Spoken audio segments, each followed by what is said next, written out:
વડોદરામાં માંજલપુર વિધાનસભા પેટા ચૂંટણીને લઈને રાજકીય માહોલ ગરમાયો છે, જ્યાં ચૂંટણી પ્રચારને વેગ આપવા માટે ગુજરાતના મુખ્યમંત્રી ભૂપેન્દ્ર પટેલ વડોદરાની મુલાકાતે પહોંચ્યા હતા. તો આ દરમિયાન તેમણે કાર્યકરો અને જનસભાને સંબોધતા વિકાસના મુદ્દાઓને લઈને કેન્દ્ર સ્થાને રાખ્યા.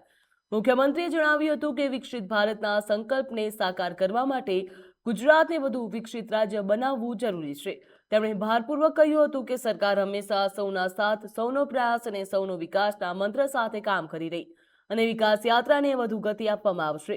મુખ્યમંત્રીએ એમ પણ જણાવ્યું હતું કે ગુજરાત આજે અનેક ક્ષેત્રમાં અસરગ્રસ્ત છે તેમજ અગ્રેસર જોવા મળી રહી છે અને વડાપ્રધાન નરેન્દ્ર મોદીના વિકસિત ભારતના વિઝનને સાકાર કરવા રાજ્ય સતત આગળ વધી રહ્યું છે.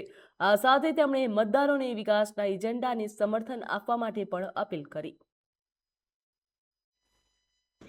એકલું સત્તા કે એકલું જીતવા માટેની વાત જ ના હોય.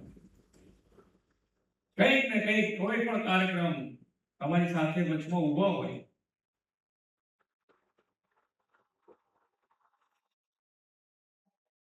અને એ જ વિશ્વાસ સાથે અમે તો કાયમ કહીએ છીએ કે જે અત્યારે જે અમારી પોઝિશન છે, ફાઇનાન્શિયલ પોઝિશન એ ગુજરાતની સારી છે. વિકાસના જે કામો કરવા હોય અમે કહીએ છીએ કે તમે ક્વોલિટી વાળા કામ કરાવો તો 5 વર્ષમાં તો તમે થાકી જશો કે હવે શું કામ લઈને જવું.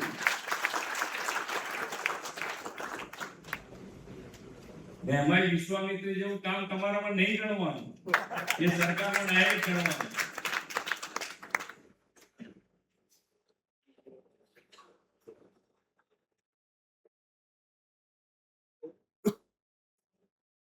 ચાલો ફરી મળીશું. વિકસિત ભારત માટે વિકસિત ગુજરાત અને વિકસિત ગુજરાત લીગને એના માટે આપણે સૌ સાથે મળીને આગળ વધીએ. પરિસ્થિતિ ગમે તે આવી શકે. અત્યારે વરસાદ તમે જુઓ 42-43 ઇંચ વરસાદ એક વલસાડ જેવામાં પડે, પણ બધા સાથે રહીએ છીએ. પ્રજાજન હોય, અધિકારી હોય, ચૂંટાયેલો જનપ્રતિનિધિ હોય, બધા એક થઈને